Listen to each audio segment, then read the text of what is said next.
በውጭ ሀገር ከሄዱ በኋላ ህይወታቸውን እንዲጠፍ ይደረግና ውጭ ሀገር በላከ ቁጥር በሚሊዮን የሚቆጠር ብር እንደሚሰጠው ነው የተሰማው። ውድ ቤተሰቦቼ አንዳንዴ በሰው ላይ ግፍትን ስንሰራ፣ በሰው ላይ ያልሆነ ነገር ስንሰራ መልሶ ለራሳችን ነው የሚከፍለን እንጂ ለማንም አይደለም። ትላንት ሞተዋል የተባለ ወጣት ዩኒቨርሲቲ ለፍታ ያስተመረችው ደግሊ ያስተመረችው እናት በልጄ ድርሻ ያለሁ ጥሩ ቦታ እኖራለሁ፣ ልጄ ጥሩ ቦታ ያደርሰኛል ባለች ሰዓት ነው እንዳልሆነ ተደርጎ ልጇ ህይወቱ እንዲያልፍ ነው የተደረገው። የመኪና አደጋ ነው ተብላ እናት ሄዳ ነበር። ነገር ግን የመኪና አደጋ እንዳልሆነ አቶ ዳንኤል እንደገደለው ነው የተሰማው። የእሱ የገዛ ጓደኛው ከአቶ ዳንኤል እንዲሰራ ያደረገው ጓደኛው ዛሬ እጅግ ከፍንጅ ተያዘ። እጅግ ከፍንጅ የተያዘውም ደግሞ በአጋጣሚ ቤቱ ዝም ብሎ ያው ለቅሶ ቤት ስለሆነ ዞር ዞር ለማየት ሲመጣ በአጋጣሚ ተደናበረ። እነዚህ ጋዜጠኞችን የእርሚ ጓደኞችን ሲያይ በጣም ተደናግጦ ነበር። ምንድነው ይሄን አልፍራቻ ለምን ደሞ የሚደናገጠው በማለት እጅ ከፍንጅ ተይዞ ነበረ ልጁ። እጅ ከፍንጅ ተይዞ እኔ ምንም ማቀው ነገር የለም ሲጀመር ከስሃለሁ፣ ወደ ህግ ቦታ ሄዳለሁ፣ ከሺ አሳስርሃለሁ፣ እኔ ጠበቃ ነኝ፣ ብዙ አይነት መረጃ አውቃለሁ ብሎ ለእርሚ በጣም በኃይለኛ ቃላት ነው የተናገረው ነበረው። እርሚም ደግሞ እንደምታውቁት ለእውነት የቆመ ጋዜጠኛ ስለሆነ ማሳሰርም መክሰስም ትችላለህ፣ ቪዲዮን ከጨረስኩኝ በኋላ ቀጥታ ክስ ቦታ እንሄዳለን ብሎት ነበር። ውድ ቤተሰቦቼ እርሚ ለተመስገን ስለቆመ ትላንት ያን ሁሉ ያለቀሰችና ስለቆመ እርሚ ክስ ሊመሰረትበት ነው።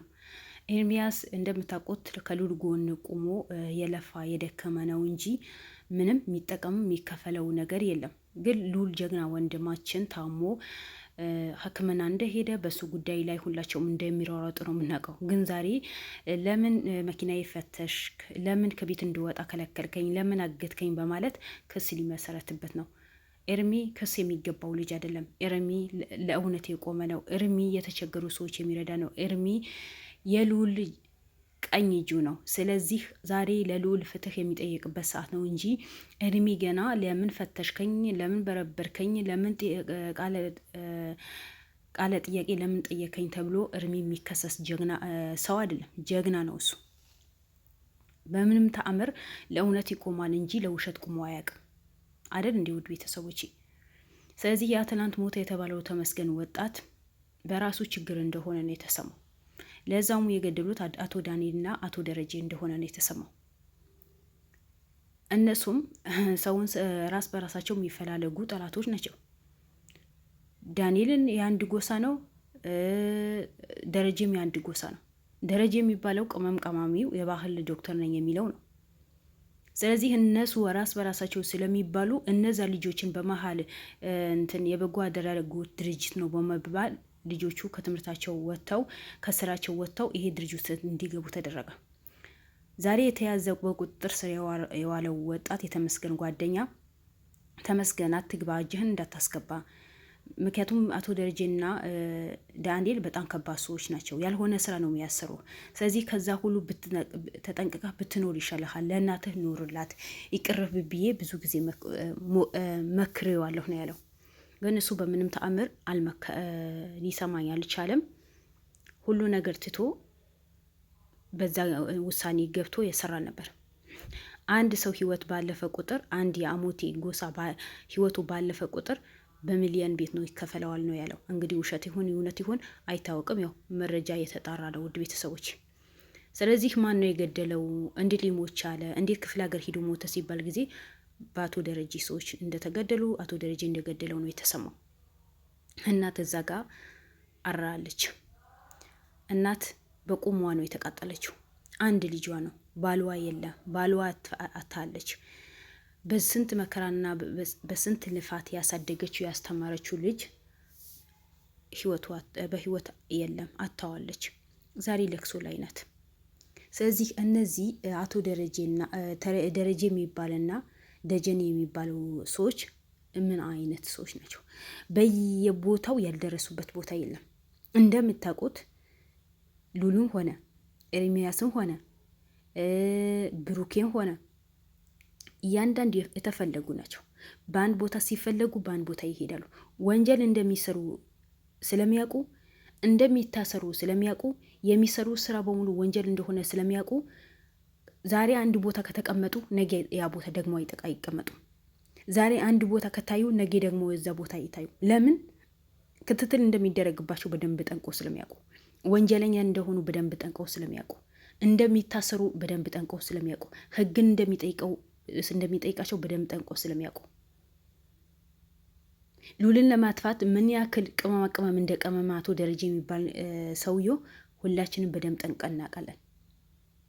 ዛሬ ግን ወጣቶችን ከትምህርት ገበታቸው እንዳይማሩ አድርጎ አውጥቶ ያመጣቸውና ስራ ያስቀጥራቸውና አንድ ስህተት ከሰሩ እንዳለ ይቀጥፋቸዋል። እንዳለ በህይወት እንዳይኖሩ ነው የሚያደርጋቸው።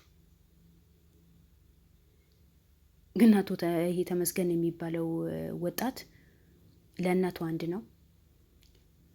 አንድ ሰው ለቤተሰቡ ለማገዝ ለመርዳት የሚፈልግ ከሆነ በሐላል መንገድ ማለት በጉልበታችን ሰርቶ መርዳት ነው እንጂ የሰውን ህይወት ቀጥፈን የሰውን ህይወት እንዳልሆነ አድርገን የሰውን ንብረት ቀምተን ሰውን አስለቅሰን ሰውን አሳዝነን ቤተሰባችን እንረዳለን የሚባለው አማርኛ እኔ በጭራሽ እኮ አይገባኝም። ጭራሽ አይገባኝም። ሊገባኝም አልፈልግም። ለምን ብትሉኝ ውድ ቤተሰቦቼ እኔ ቤተሰቦቼ ለማስደሰት ከሆነ የሌላ ሰው ቤተሰብ አስጨልሜ የእኔ ቤተሰብ ማስደሰት ማለት ምንድን ነው የሚባለው? ምሳሌ አሁን ዛሬ የተመስገን እናት ለቅሶ ላይ ናት። በቁሟ እንደ ሞተች ነው ያደረገችው። ስለዚህ ጥቅሙ ምንድን ነው? በተመስገን እጅ የሞቱ ወጣቶች በሙሉ ውጭ ሀገር ተልከው በውጭ ሀገር እንዲሞቱ የተደረጉ ወጣቶች በሙሉ በየቤታቸው ጨለማ ነው የገባው።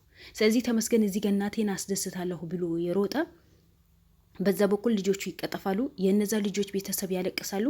እዚህ ጋር ደግሞ ተመስገን እናቱን ለማስደሰት ነው የሚሞክረው። ግን ሰው የዘራውን ስለሚያጭድ ተመስገን ዛሬ በልጆቹ ላይ የሰራው በራሱ ላይ ደርሶ የው በህይወት እንዳይኖር አደረገው። ዳንኤል በጣም ጨካኝና አረመኔ እንደሆነ ሁላችንም እናውቀዋለን። የአረመኔነቱ የገዛ ሰራተኛው አብሮ የሚሰራ አብሮ የሚለፋ ሰራተኛው ላይ እጁ ሰነዘረበት። እሱ አቅሙ ቢችል አቶ ዳንኤል የሚባለው ሰው አቅሙ ቢችል ኤልሚ ሆነ ሉልም ብሩኬ ለማጥፋት ምንም ያግተው ነገር የለም። ግን አቅሙ አይችልም። ደፍሮ ፊት ለፊታቸው አይቆም። እጅ ከፍንጅ ይዘውት እንደሚወረውሩ ስለሚያውቅ ከፊታቸው አይቆም። ግን ከኋላቸው ሁሌ የፎከረ ነው የሚኖረው። እነሱ በአንዴ ጊዜ ቢያገኝ ወይም የሆነ ቦታ ቢያገኝ ሶስታቸውን በአንዴ ነው የሚደፋቸው ነበረው። ያው ምንም አይነት ርህራሄ የለውም። የገዛ ሰራተኛው ነው እንዲሞት ያደረገው። አሁን ይሄ ውቀት ነው፣ ነፃነት ነው፣ ብር ያስገኝበታል። ምን ያክል ነው ህሊናው እረፍት የሚያገኘው? ዛሬ እናትን በዚህ ልክ ያለቀሰች እሱ ምን ያክል ነው ደስተኛ የሚሆነው?